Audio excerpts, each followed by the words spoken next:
If you think that the quality of lumber today is much lower than it's been before, you're right. In fact, I recently took this video at my local big box store, and you can see boards with all kinds of defects, including nasty knots, cups, bows, twists, wane, and even mold. And here are some pictures that I took on a job site recently showing the same kind of lumber in action. There are even some hilarious memes floating out there talking about how terrible the lumber from Home Depot and Lowe's really is.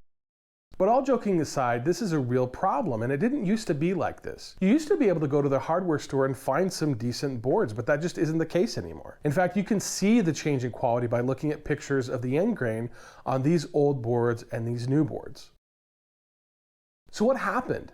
Well, this declining quality has been going on for decades, and to really understand it, it helps to go all the way back to the beginning. When the first European settlers came to North America, they found that there wasn't much gold and silver like some of them had hoped, but there was another valuable resource, and that was trees. In fact, here is a map of the forested areas of North America just as the Pilgrims were arriving at Plymouth Rock. You can see vast, old-growth, virgin forests covering most of the land. Settlers traveled further and further into the frontier to manifest their destiny, and abundant sources of lumber were discovered nearly everywhere, especially in the Pacific Northwest and along the California coast, where massive redwoods and cedar trees were cut down. These pictures from that time show how massive the lumber industry was and how massive these trees were. It's a real shame to see them cut down. Today, there are very few old-growth forests left in the US where you can find trees like giant sequoias, coast redwoods, and western red cedars.